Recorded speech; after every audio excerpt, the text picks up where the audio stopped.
Hey, hey, hey. Happy Thursday. I know this isn't a day I'm normally on live, but guess what? Dun, dun, dun, dun. It's out. My book, I Love You, Me, is here. Today is launch day, and I am in the United States for my very first book signing for this book, and it's also going to be the first book signing I'm doing in America for the other book, Time to Rise. Hey, Ingrid, how are you? What's up? What's up? Who's that? Faida's throwing some hearts. What's up, y'all? It's here. It is the day. It is book launch day, and I am so excited. This has been a long time coming.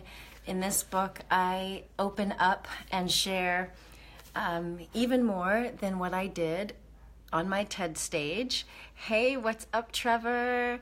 Yay, we are all here. I can't wait to see everyone. Trevor, I know you are here on this side of the map as well for today's book discussion being hosted by the lovely Sister Dr. Jenna at the Meditation Museum in Silver Spring, Maryland. So excited. Yeah, I can hardly believe that it's here. It's time. Finally. I'm just going to share this over to my page. So I wonder if you guys are going to be with us in, in about 9 hours or 10 hours. We will be at the Meditation Museum in Silver Spring, Maryland for a book discussion and a signing of this book, I Love You, Me, as well as Time to Rise. So this is basically, this is what has led me out of my dark depression and into the light of being my fully expressed woo-woo light worker self. And I couldn't put all of my chapter into Time to Rise, so I get to share it in my own book. Thank you, Faida. So happy that you're celebrating with me. This has been a labor of love. I have said it before, but I am very grateful to you, my tribe, my community, the people who have asked me to continue to do what I do. Salut Romeo, one of our other authors from Time to Rise. I'm in America now, getting ready for our book signing tonight for this book and for Time to Rise. And Dr. Janet Anthony, who has also contributed a chapter in the book Time to Rise, she met me and my mom many years ago when we did have a medical practice in Silver Spring, Maryland. And when we connected on Facebook last year, she was like, you need to explain what's next. It's like after the TED Talk where I explained how we learn who we are and love who we are and live who we really are. The question was, okay, I get it. I get that I went down that wrong path or the path that I was kind of coerced to do. And now how do I live true to who I really am? And this book is my answer, my long answer. Those of you who know me, you know I love to teach and I tend to talk a lot. So now you have 260 some odd pages, which outlines the 5-step process, the Cornerstone Process for building a foundation of real self-love. Hey, Missy. Hey, Debbie. Those are two of our other authors from Time to Rise, Dr. Debbie and Missy Crutchfield from Gandhi's Bee magazine. So excited for today. Today is a really big day, and I'm so happy that it all is coming together with the 29 authors from Time to Rise. If you can imagine, 29 authors from 11 different countries. I just finished interviewing the lovely Elaine Mendoza, who's shared a very juicy story in Time to Rise. So I feel like, gosh, so much has happened in the last couple of years to make this moment possible for all of us. And that is, we have all endured so many different things on our life journey. And many of us have had to do that either in silence or in isolation. And the time has come for us individually and collectively to gather up our strength and our courage and share our voice. And isn't it amazing that, you know, Oprah's speech when she received the Cecil B. DeMille Award, this whole movement from the Me Too to the Time's Up to really declaring that this is our time to rise. This is our time to use our strength, not to beat anyone down, but to share our truth so that we can rebuild for ourselves, for our families, for our communities, and for our nation. And the reason I'm so passionate about this book is I happen to be in the house of my dear God family, and the patriarch of the home, Mr. Gill, is a builder. Like, he builds homes. And this 5-step program is called the Cornerstone Process. So when I was here, before this book was done, I was here recently, and we were talking about how in really big buildings or important buildings back in the day, the builders would literally lay a cornerstone. And if you're religious, then you know that the cornerstone of the church, okay, I'm not going to go there, but the cornerstone was typically laid, and it had to be properly laid and with a certain ceremony, actually. Hey, Dr. Juicy Jill, what's up? Nasrola. I'm going to try to get your name right. Hey, Mark, haven't seen you in a while. Good to see you. So laying the cornerstone, when you were building a big building, there was often a public ceremony, and there was often a ritual where they would take certain elements of whoever was going to live in that house or whatever, and they would bury them. And then the cornerstone was put on. So things like, who owned the land or certain attributes of these individuals was recorded and buried. And then the cornerstone was laid. And then you could create the foundation for whatever building or structure was going to be there. And so about 12 years ago, when this cornerstone process was kind of delivered as a divine kind of download, it was these 5 steps that we go through as we become more conscious of who we are, and that we're meant to really be the author of our life story.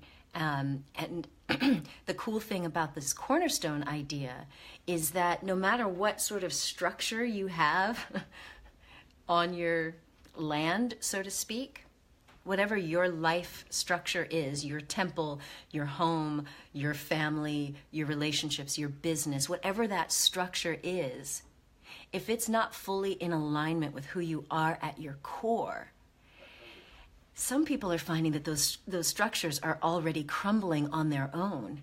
Some people are hiring a demolition team to, knock them down. But the cool thing is if you believe in this idea of that there was actually a cornerstone laid, that underneath it had all the true attributes of the true owner or occupants, I believe that that's our spiritual DNA. Like who you really are, who you were coded to be, your original source code from the divine or whatever, on a soul or spiritual level, that is still deep within us all. And if we tear away all of the outer structures, if we remove all of the labels, like the lovely Elaine and I were just talking about in the interview, if you remove all of the labels, all of the limitations, the beliefs, even the experiences, and you get back down to the core, what's under that cornerstone, that is your spiritual DNA. That is the you that you were originally created to be. And so getting down to your core identity of who are you? If you're not your resume, if you're not your gender label or your sexual orientation label or your finance, if all of those things are not you, if you strip them all away, who are you? And that's what the Cornerstone process is meant to get to. The first step is awareness. It's identifying who you really are without all of the earthly stuff that gets thrust upon us, and tapping into kind of like, it might be some ancestral stuff. Like we do inherit certain tendencies from our culture, from our religion, and those are influences, and they definitely impact us in this life. But what's underneath that? So by becoming aware of all of the influences, the things that shape us, like they do shape us and mold us, but at the core is our our essence or our true self. Good morning. So it's a little early over here. Well, no, I guess it's 9 o'clock here. 9 in the morning, getting ready to get on the road in a couple hours here to get to the Silver Spring area. Hey, Maureen. Hello, Linda. Good to have you.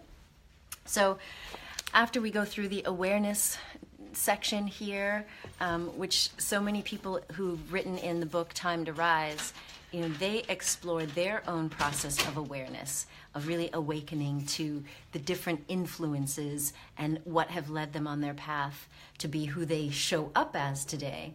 But uncovering what's underneath it is for me, it's like digging in and trying to find that treasure of who you really are. So from awareness, then we can move into acceptance, which is step 2 of this Cornerstone process. And I'll be sharing a little bit of this tonight at the book signing for both books. And some of our friends who've flown in and some of the authors from Time to Rise will be with us. But this idea of being able to get to a point of acceptance for who you really are, in this step, we really look at what does it take to forgive people who may have done you wrong in the past. For some people, it's also about self-forgiveness, like forgiving ourselves for agreeing with some of the labels and being put and folded and molded into different roles and boxes. What do we need to do to clear away the judgment and the guilt or the fear and the shame that for many people just keeps us so locked in and limited? But once you can get to an idea, even just an idea of acceptance, that this is part of the human experience. It's just what we do. Even if you had the perfect parents, you would still take on certain beliefs and labels, and yes, even limitations. But once you recognize that that's just part of the human game, it frees you up to let go of the judgment. It also frees you up from that sense of guilt and shame that you didn't do this or you did this wrong or what have you. Because the reality is every day is a new day. Every day we have the gift of free will and the opportunity to actually start again. And all of that is within us. The kingdom of heaven is within you. Like, we have that power to really reclaim our lives as our own. So Linda, you're asking where can you get the book? You can get it anywhere, Barnes & Noble, Amazon, whatever your favorite bookseller is. Check it out. I Love You Me, my journey to overcoming depression and finding real self-love within. And the foreword to the book is written by my dear friend, Karina Virginia, the beautiful yogi and empowerment guru. I'm just really grateful for so much of the love and support that has made this book possible, and not the least of which is the people who have mirrored back to me acceptance and validation that the stuff I'm going through and my willingness to share it has actually been helpful to many of you. So I'm so grateful for that. And Maureen, it's very good to see you up.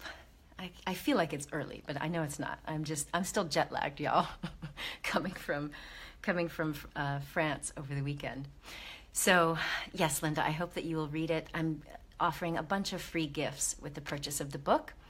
So a bunch of interviews and videos with some of the experts that I've met along my journey of really getting past the depression, learning who I really am, and loving myself. I interviewed so many people because after the kind of spiritual awakening and this out-of-body experience I had, where I literally believe I met, God and had this experience that set me free, I was curious, like, oh, what? I hadn't really heard of people having a near-death experience who hadn't died, like they hadn't been in an accident or flatlined. And that's what happened to me. And so I ended up talking to so many different priests and shamans and curanderas and monks and lamas and spiritual experts and personal development experts and all sorts of people, because I wanted to understand how could it be that I had dealt with depression since my preteen years, of not feeling like I was lovable, not feeling that I was good enough, feeling like I was a total misfit because of my natural tendencies. Yes, Margaretha, unconditional love. That is absolutely what I experienced. I experienced that experience that I call oneness, because when I left my body, when I literally asked God to take my life, I left my body and I thought I was checking out. And all I felt was complete unconditional love and acceptance. It was oneness. I was one with it. It wasn't that I was loved. It was that I was love. I had become one with love, God, the divine, whatever you want to call that. It was just utter peace and acceptance. And what I discovered through talking to different cultures and spiritual traditions and priests and rabbis and lamas and monks is that many different spiritual cultures have described this for millennia. And it's not some weird experience. This ecstatic experience of becoming one with God or love is actually pretty common. And it's also reproducible. I know that sounds a little weird, but through the process of meditation, through the process of practicing compassion, through the process of surrendering the egoic self and becoming one with a task or a project, whether that's giving in charity, whether that's in a relationship, whether that's through your work or sport or music or dance or even gardening or kayaking, we can lose that sense of self. And as I keep saying, is when everything drops away, who are you? If we strip away your title, your gender, your religion, your class, your bank account, how many kids you got, even where you live, if we stripped all of that away, what's left? At your core, it's that spiritual essence of you. So I wasn't intending to go this deep, but anyway, that's what I'm here to celebrate, is celebrating the fact that what I discovered on my own tumultuous, very crooked journey towards self-love and becoming free from depression, what I outline in the book is what I discovered in all these other paradigms and traditions, that there are 5 kind of reproducible steps. And if you are willing to just explore them, you can learn so much about yourself and who you are and who you've been programmed to be, or influenced to be, or brainwashed to be, or even coerced to be, through religion and social programming and family programming or bullying or peer pressure or the media. And once you can really get back to the core of who you are and start to experience you at the core, you don't have to have an out-of-body experience or cry out to God to take your life. It's not what it is. But getting from that point of accepting that this is part of the human experience, then we move into step 3 of this Cornerstone process. And that's accountability, which can be kind of scary for some people because they think, okay, if I can no longer blame anyone, I can't blame my parents, can't blame my DNA, can't blame God. It's like you recognize that you have the authority, you have the power, you have the privilege of really looking at your life as your gift, whatever you were born into, whether your body is crippled or weak or it's strong or whatever you were given, it's still a gift. This life is a gift and it is precious. And even if it seems like your life has been one that you feel like the cards have been stacked against you, when you get to a point where you realize at your spiritual core, that's just what life is. We come in with what we've got and we get to live it, and hopefully in the best way possible. And so this idea of accountability, it's not that you're becoming accountable to someone else, you're finally becoming accountable to yourself, but your authentic self, your sovereign self, the real you, the higher self, whatever you want to call that aspect of you that is beyond the ego and the drama of life. It's that part of you that is connected to the divine. And when you can be in 100% alignment with saying, okay, this is my life and I'm going to live it, and I'm going to find out what am I really on this planet to do, that's what opens up a great deal of freedom and fear. But the freedom part is what I get excited about, because it finally sets us free to say, okay, so what do I enjoy? What do I want my life to stand for? Who am I? My battery's about to die. I better find myself a cord. So that's what's up in Life is a Gift and We Make It or Break It. Yes, Margareta. And yes, we need to have a talk. We've been saying that for months now. But yeah, so moving into this accountability phase of really just recognizing that we have the power to become the author of our own life story, that we can choose consciously to live in alignment with a higher sense of purpose that gets us off of that rat race kind of mentality. And that's what set me free, because,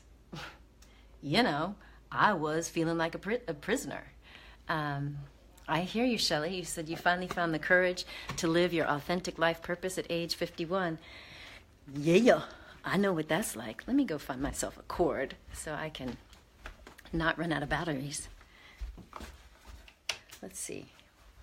Do I have a cord in here? Oh, gosh.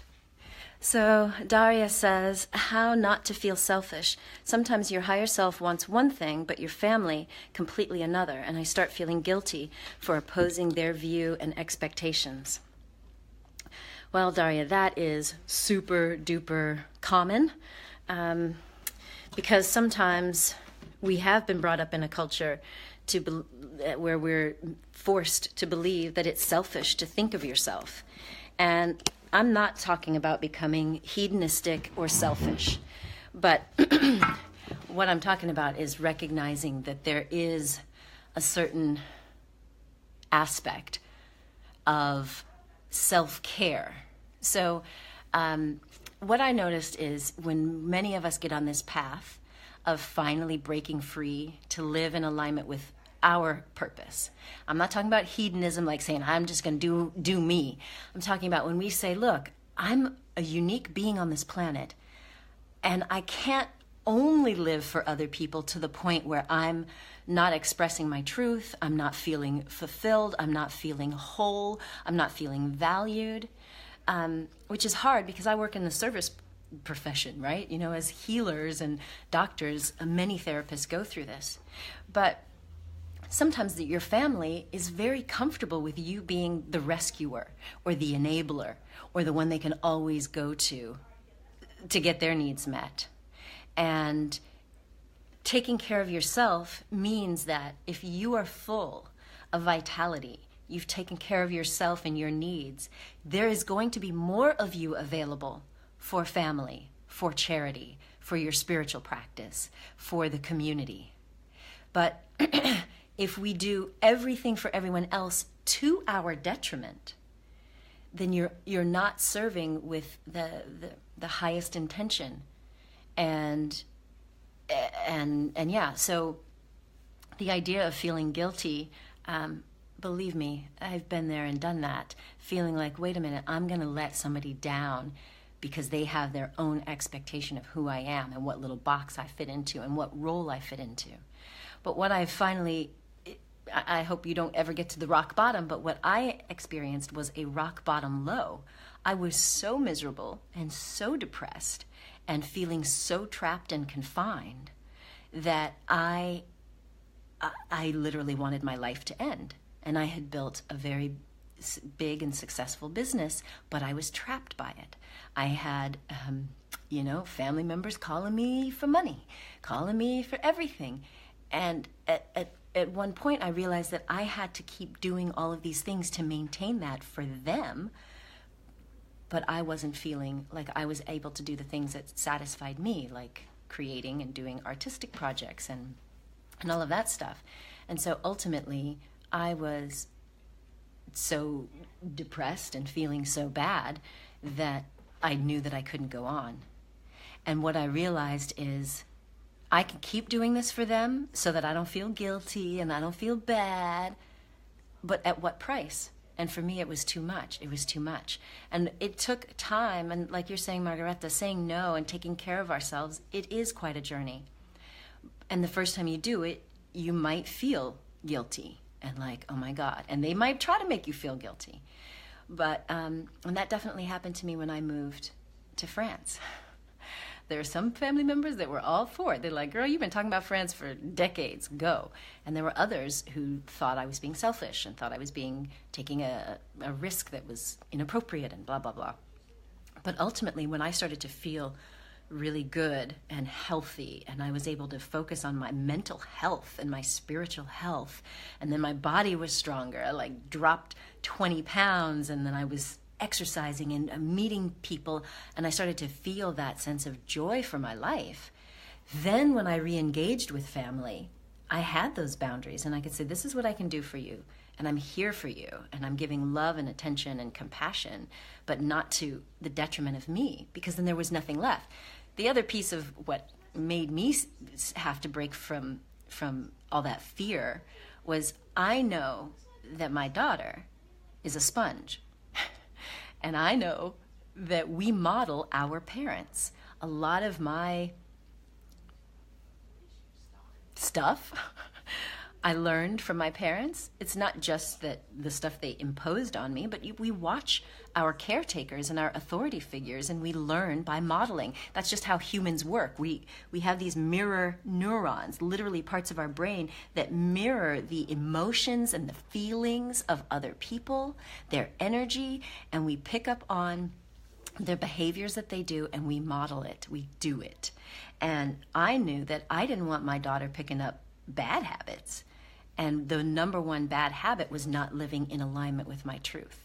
And that was when I said, I'm fine if I suffer, but I ain't gonna make my child suffer.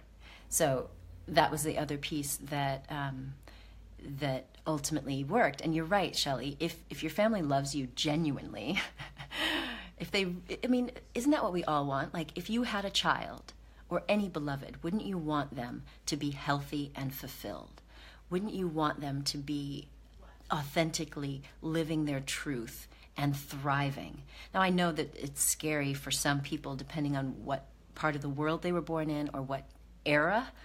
You know, the idea of being an entrepreneur and, moving out of a corporate world and blah, blah, blah. A parent could feel like, oh my gosh, you're not safe. You're not going to be able to provide for yourself. But ultimately, you want your child, you want your beloved to feel like they are capable of living in this world and being happy. And that's what I wanted for my daughter. And, I've said this a number of times, that there are people who've been very critical of me picking up and leaving America 7 years ago and moving to the south of France. They were critical, like, how could you do that? And, you're traveling around the world with your daughter. And there's one thing that happened recently. Well, it's been happening for many years, but my daughter just was dancing around and rolling on the bed, and she has this thing where she's like, I'm rolling in joy. And it struck me. I remember being on the bed when I was her age, crying my eyes out, feeling like nobody understood me, like I wasn't loved, like I didn't fit in. And to see that stark contrast between my child spontaneously rolling around in joy. It's not that she just got a new toy or a new thing. She was just in joy. And then I think back on my childhood and I'm like, that's priceless. Like, she won't have to go through writing a book 30 years later, to talk about how she finally found herself and loves herself.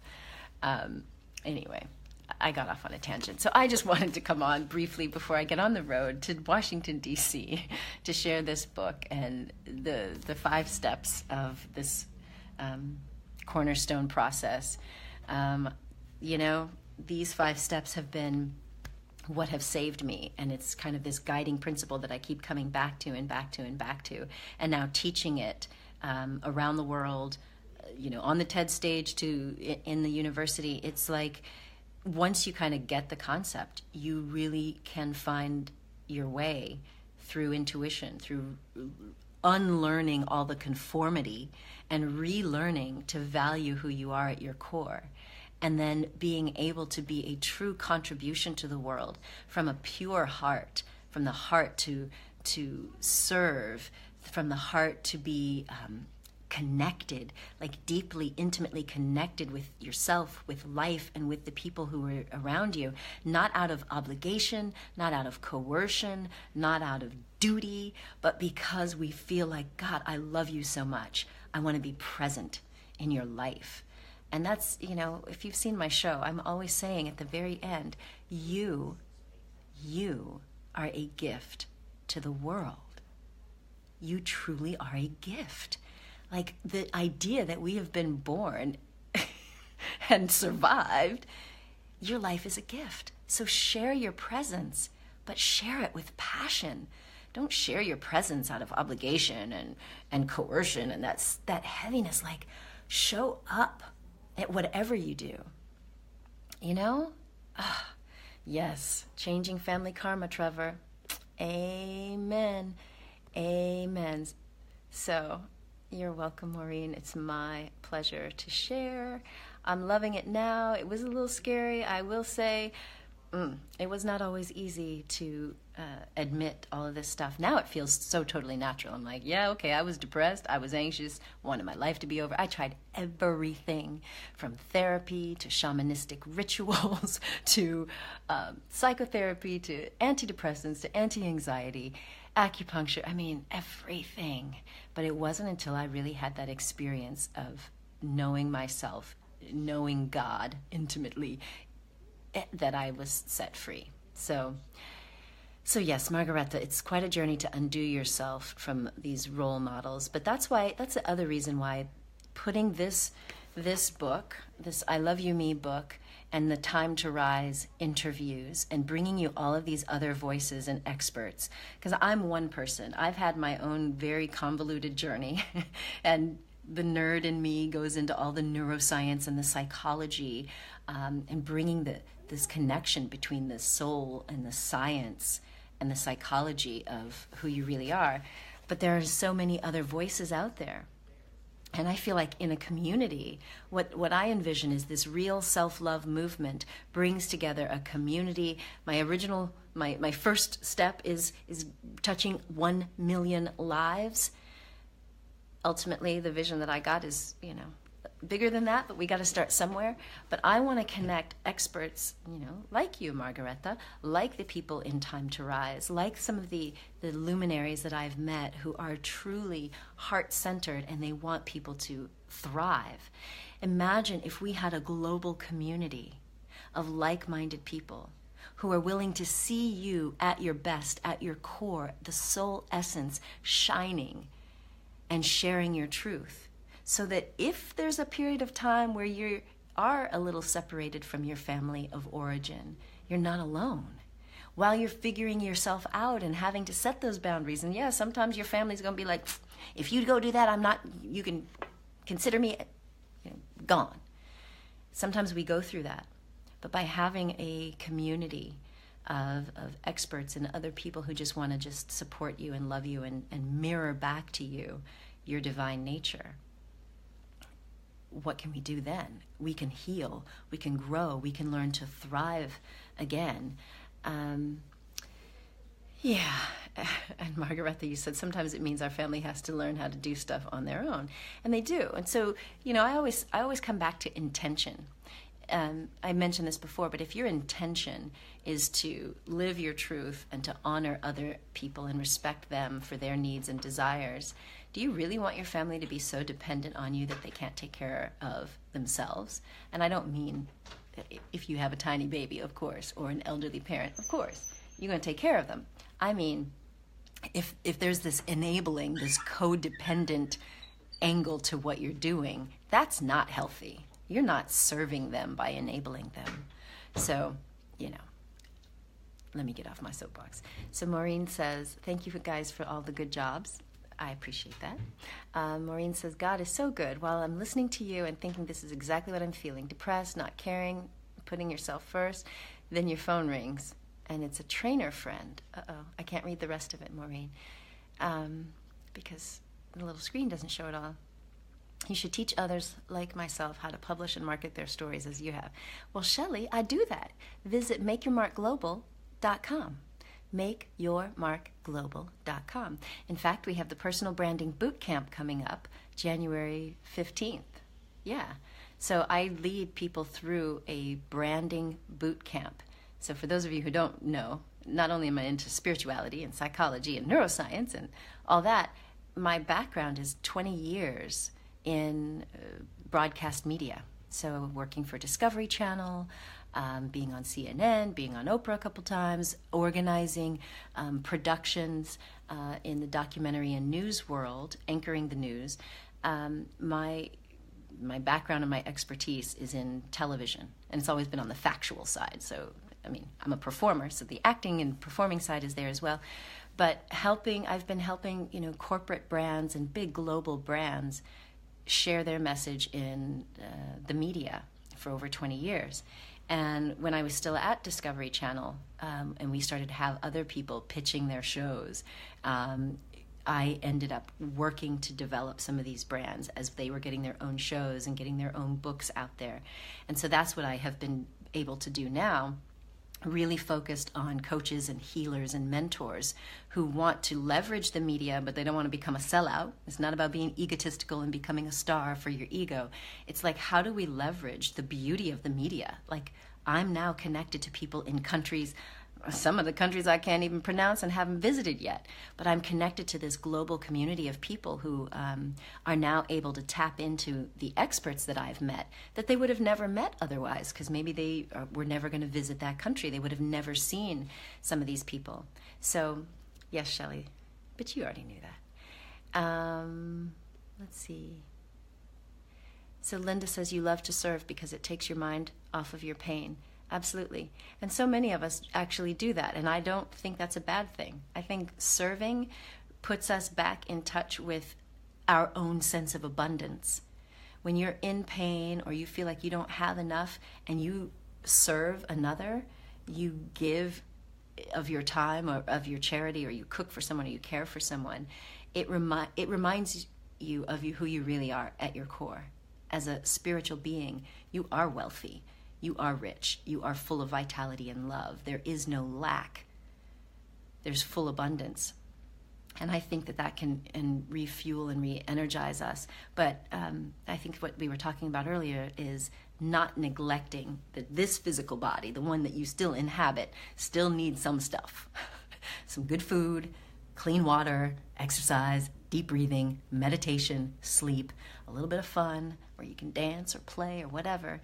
Because when you can take care of yourself, not in a selfish way, but in a self-nurturing way, then you're honoring the gift that the divine has given you. And then, as my mother would say, an empty barrel can give no water. So you can't be empty. You've got to be full. And when we give from that overflow, we don't become depleted.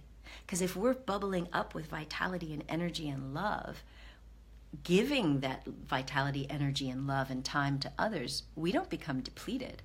We're just ready to receive more, and it really does fill us back up. So, Linda, I'm glad that you found us too. Welcome to the love community. So glad you're here. Oh, Helen Rebello. Hello, lovely you. Happy New Year. Haven't seen you in a long time because she's been on travel.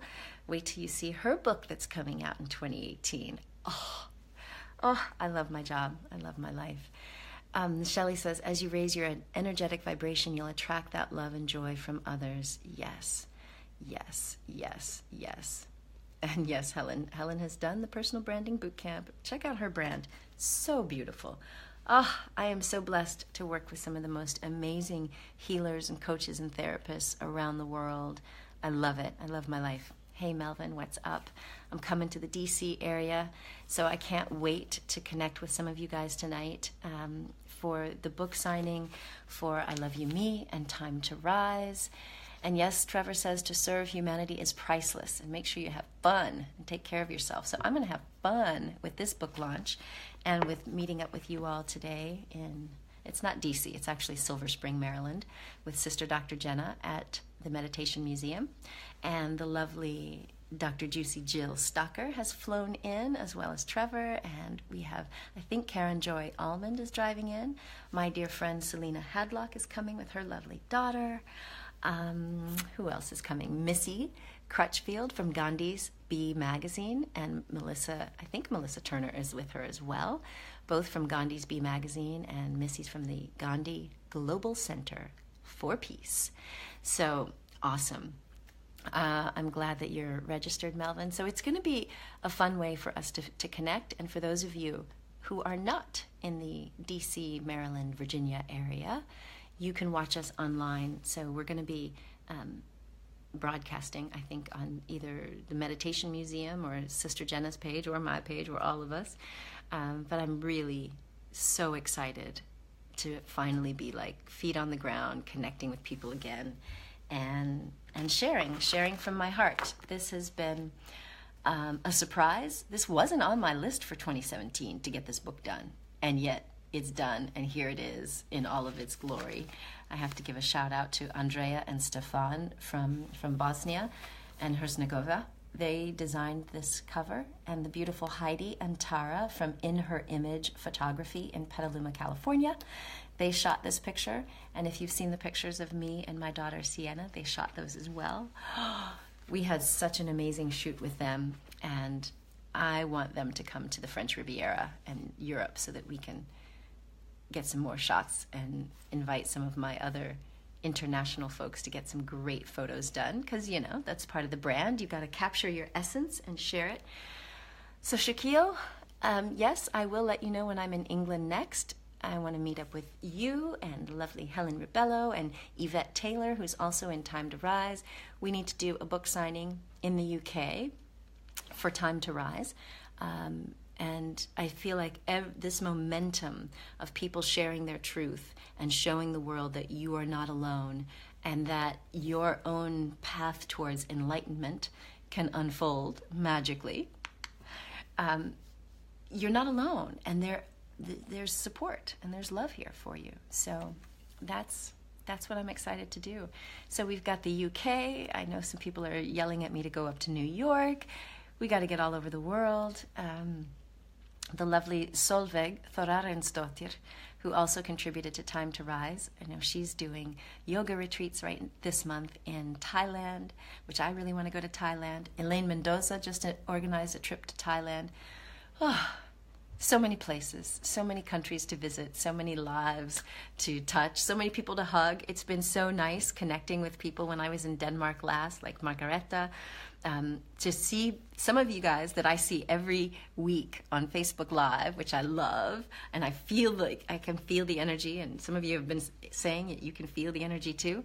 But then to like meet you in person, I'm like, to finally like be able to actually hug you and say, what's up? Thank you for all the love and the support. I absolutely love it. So I will see you guys in a few hours. We will be back on live for the book signing. Listen, if you know anybody who's dealing with depression, who has ever felt like they wanted their life to be over, contemplated suicide, thought about suicide, or just dealing with the depression and anxiety of not living their full truth, whether that's being in the closet for any number of reasons, please share this book with them.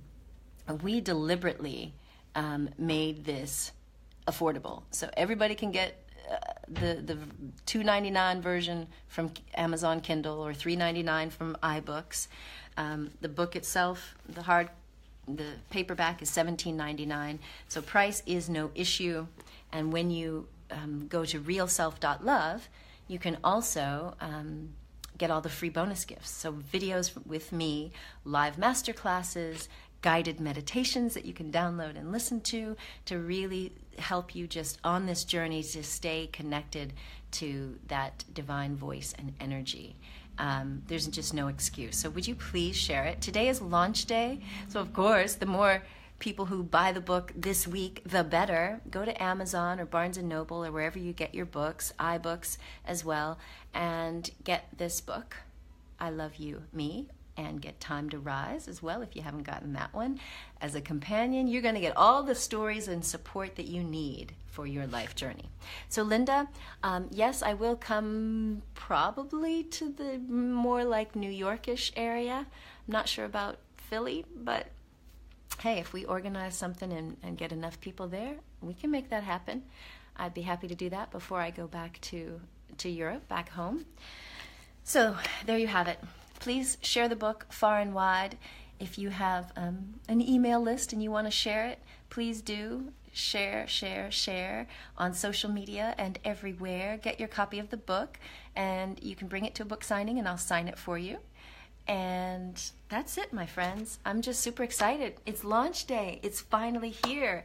And I'm so, so grateful that you have been a part of this journey and this conversation. And hey, I am just, I don't know, like 2018 is going to be epic. So Daria, at what time is the book signing? So we will be at 6 p.m. at the Meditation Museum. I don't know when they're going to like turn on the cameras in the broadcast. So, but it is 6 p.m. Eastern time. 6:30 p.m. Eastern time. So I think by 7 Eastern it should be up. But check my page. I'll be sure to get somebody to tweet it out and put it on Facebook.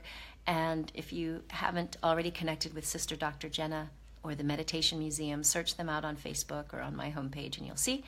And you will see that, yeah, we'll be there. We will be live and in effect. So yes, worldwide, 1 million strong, let's do this. I honor you all for who you are on this journey of beautiful life on this beautiful planet we call Earth. And I look forward to connecting with you again. Much love. Bye. Namaste.